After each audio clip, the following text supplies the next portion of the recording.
I grew up eating Italian-American red sauce and big bowls of penne bolognese, garlic bread, chicken parmigiano. These are staple dishes. There's nothing wrong with any of these dishes, but it's not a good representation of what I saw and learned in my travels in Italy. Italian food is a little bit more refined when it comes to the pasta dishes. It's not just garlicky tomato sauce. We wanted to be a restaurant in Metro Detroit that Detroiters aren't necessarily used to as far as Italian food goes. We wanted to really push the boundaries of being contemporary and Italian at the same time.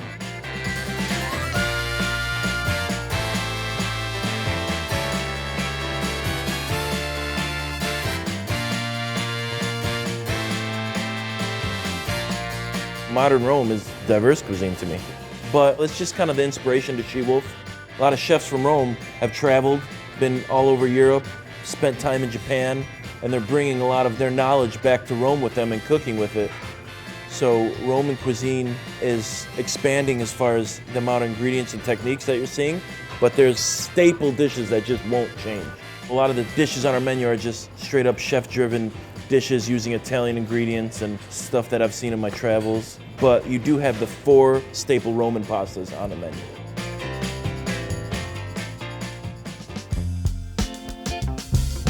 Cacio Pepe became very trendy based on its simplicity and simple flavors. Cacio e Pepe becomes almost like saying pumpkin spice. It's really hard to over-chef Cacio Pepe. It's simple in its purest form.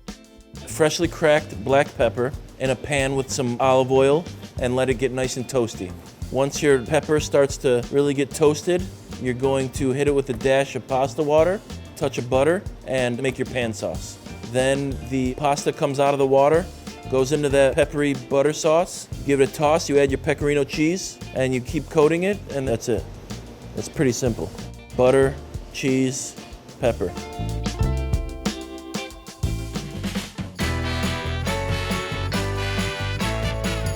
Last summer I was in Rome. I ate carbonara maybe 50 times.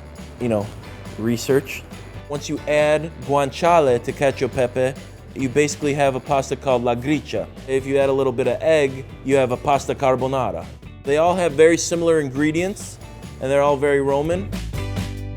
The first time I had pasta carbonara, I was a young cook, about 18, working at a restaurant. The chef that I was working had some leftover breakfast sausage and some peas, so he made a very false representation of carbonara, but that's when I realized it's delicious. We make a zabaione, which is a way of incorporating the eggs into it and keeping it light and fluffy. So we take our guanciale, we cook it down to get all the fat out of it, crisp up that guanciale. We take that guanciale fat and we put it in a bowl with pecorino cheese, white wine, and egg yolks, and we whip over a double boiler a savory guanciale fat, egg, cheesy zabaione. And once that's nice and fluffy, we'll charge that, add it to an ISI container, and add even more air to it. And then boil your pasta, add it to the crispy guanciale, give it a nice coat. Pasta water and guanciale fat are coating your noodles. Then you add your zabaione, fold it in nice, and that's a basic rundown of our carbonara. We wanted to do a baked pasta al forno. Stuffed shells are kind of a big Italian-American tradition. Stuffed shells, almost like a lasagna, baked in a casserole dish, scoop it out. I have fond memories of eating that growing up in Italian-American community here in Metro Detroit. And we wanted to do like a seafood version. We take the octopus bolognese and we mix it with our bechamel, add a little bit of fat to it, and we pipe it inside the stuffed shells. Then we brush a little bechamel on top and bake it.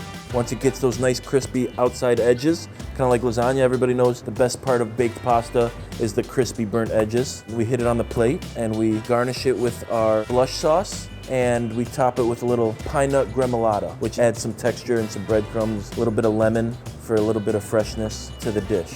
This is not something you're gonna see in Italy per se.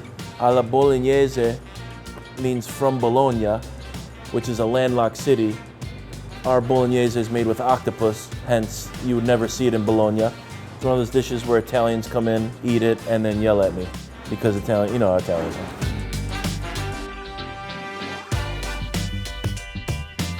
I've worked in restaurants where we've done contemporary American food, but Italian food is my heart and my soul. and I love it. I'm not a very well-rounded chef, I will say that. I'm not a well-rounded ingredient chef.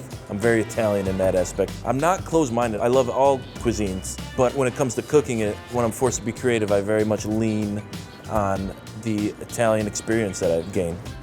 I hope I'm always cooking Italian food. It's my favorite thing to do, and there's a lot of different types out there. It's not just pastas. I hope to always be creative. You can open 20 Italian restaurants in Detroit based on every region and 1,500 different menu items that are not alike.